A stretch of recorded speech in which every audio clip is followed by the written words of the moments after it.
Meditação diária, 4 de fevereiro. Sentir-se bem não é a questão.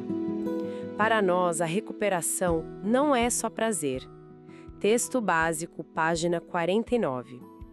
Em nossa dicção ativa, a maioria de nós sabia exatamente como iríamos nos sentir de um dia para o outro. Bastava ler o rótulo do frasco ou saber o que tinha no embrulho. Planejávamos nossos sentimentos todos os dias com o objetivo de nos sentir bem. Em recuperação, estamos sujeitos a sentir qualquer coisa de um dia para o outro ou mesmo de um minuto para o outro. Podemos nos sentir bem dispostos e felizes pela manhã e então, estranhamente, nos desapontamos e ficamos tristes à tarde. Como não planejamos mais nossos sentimentos para o dia, podemos ter sentimentos que são de certa forma inconvenientes, como estar cansados pela manhã e bem despertos na hora de dormir. É claro que sempre existe a possibilidade de nos sentirmos bem, mas essa não é a questão. Hoje, nossa maior preocupação não é nos sentir bem, mas aprender a compreender e lidar com nossos sentimentos, não importando quais sejam. Fazemos isso trabalhando os passos e partilhando nossos sentimentos com os outros. Só por hoje, aceitarei meus sentimentos exatamente como são, sejam quais forem. Praticarei o programa e aprenderei a viver com meus sentimentos.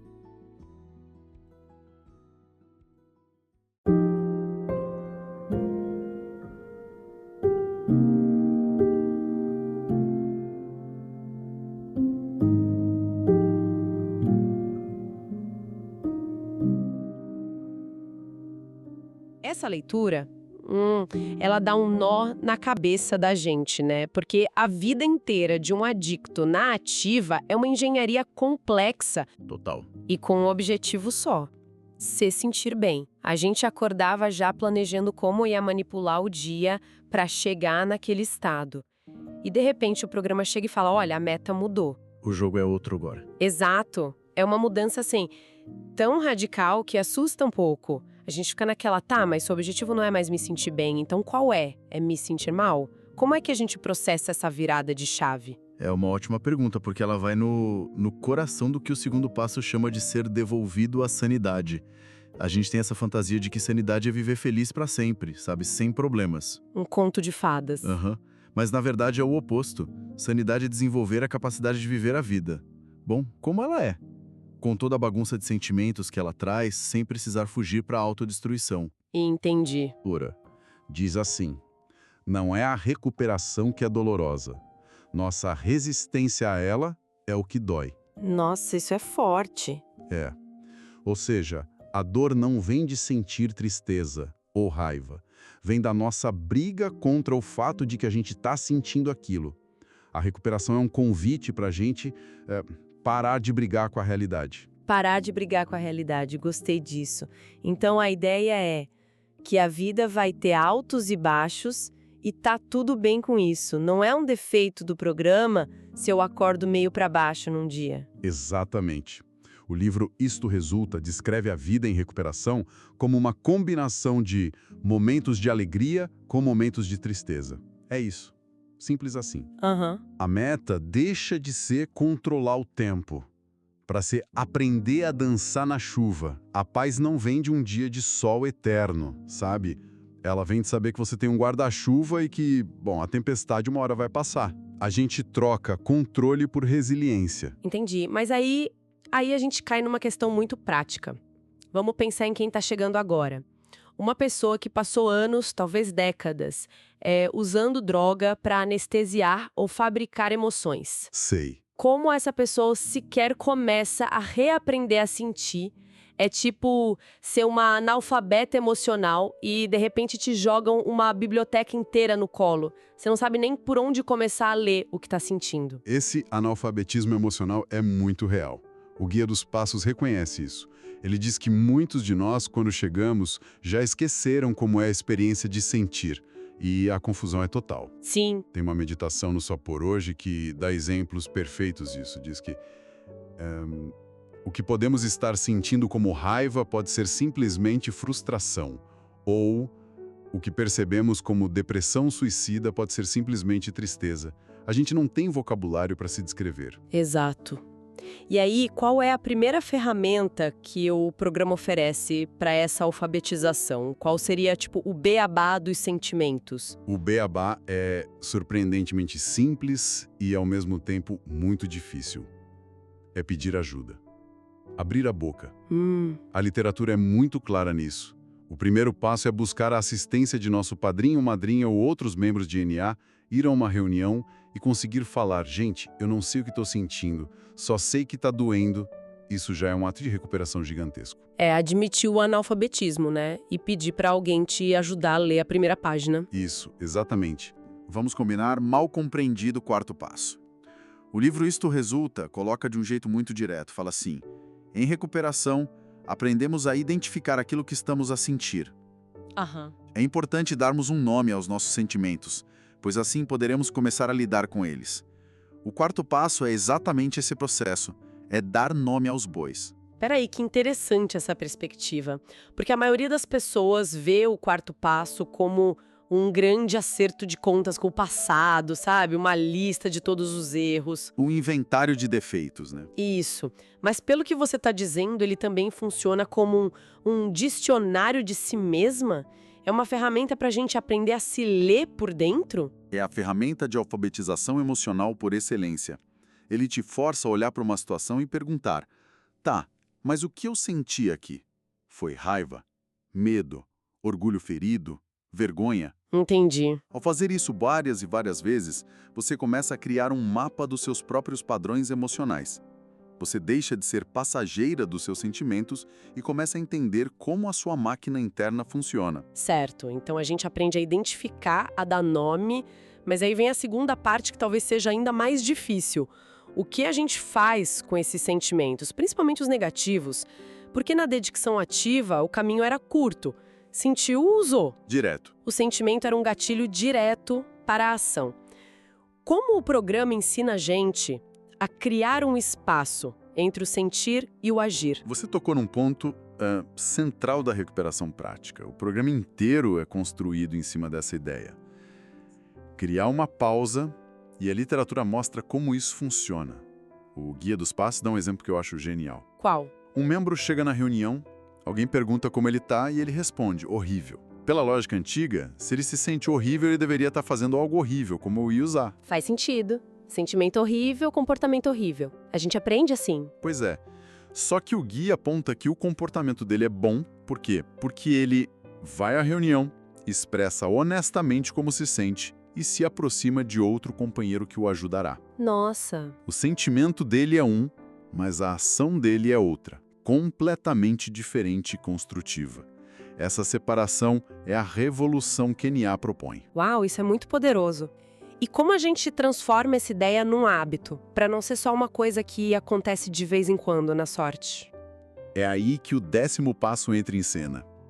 O Guia dos Passos diz que o 10º passo nos concede a liberdade de entrar em contato com nossas emoções, ajudando-nos a ver a diferença entre sentir e agir. Ah, então ele é a prática diária disso? Exato. Ele transforma isso num exercício diário, de momento a momento. E para ajudar nesse exercício, o livro Viver Limpo nos dá uma frase que deveria ser um mantra, sabe? Meus sentimentos não são fatos. Meus sentimentos não são fatos. Uau! Repete isso. Meus sentimentos não são fatos. Só porque eu sinto que o mundo vai acabar, não significa que ele vá.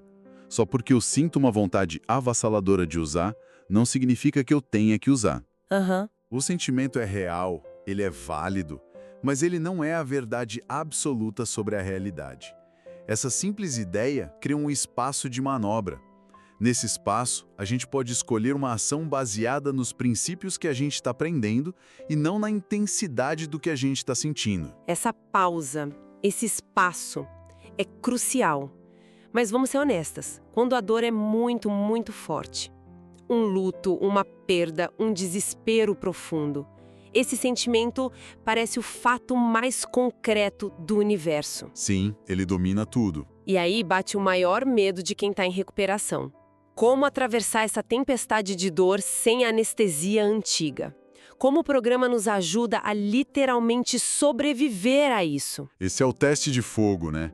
E a literatura não foge dele, pelo contrário, ela encara de frente. Tem uma meditação no Só por Hoje chamada Passando pela Dor, que descreve exatamente esse cenário. Sei qual é. A pessoa está destruída, chorando, ligando para o padrinho, se sentindo no fundo do poço. A descrição do sentimento é de desolação total. Mas o ponto principal da leitura é focar no que ela não faz. Ela não usa. As ações dela continuam sendo de recuperação, mesmo com o sentimento sendo de destruição total. Exatamente. Ela pratica o programa no meio do furacão. E a leitura termina com a promessa mais importante que um recém-chegado pode ouvir. Todos os sentimentos acabarão passando. Nenhum sentimento é para sempre. Nenhum. E é nessa experiência de atravessar a dor e sair do outro lado limpo que a gente encontra a dimensão espiritual do programa. O Guia dos Passos tem um paradoxo lindo sobre isso.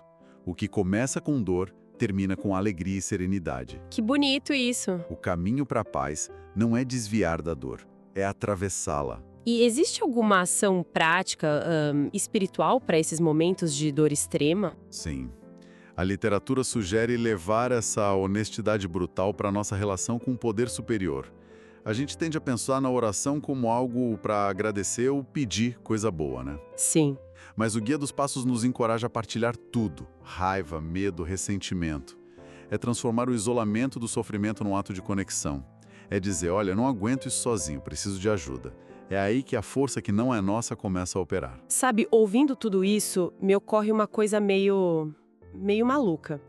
A gente entra em NA com a fantasia de que o grande prêmio é nunca mais sofrer, encontrar uma felicidade constante. Aham, o Nirvana. Mas e se o verdadeiro presente for o contrário? E se for a capacidade, a coragem de poder sentir tudo de novo, inclusive a dor, e descobrir que a gente aguenta, que a gente está viva de verdade, sem filtro e sem anestesia? Você acabou de resumir a visão de longo prazo da recuperação. É exatamente isso. A gente troca a busca pela felicidade pela busca pela plenitude.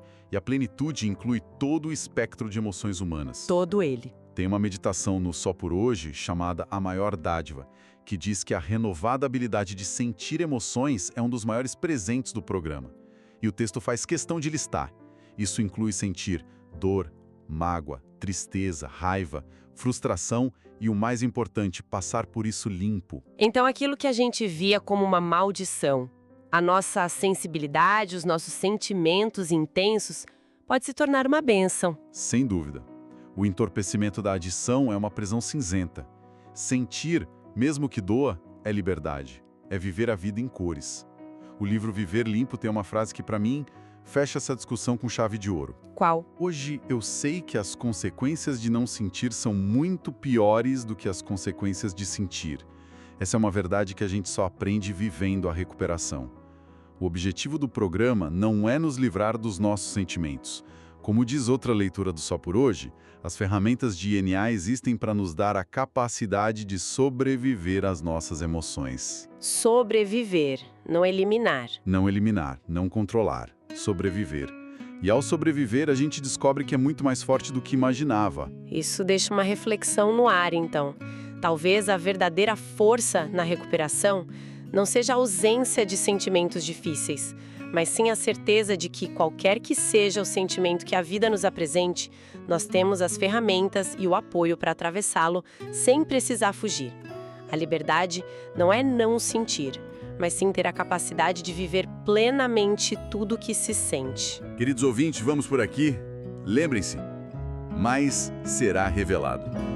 Tamo junto. Só por hoje, funciona.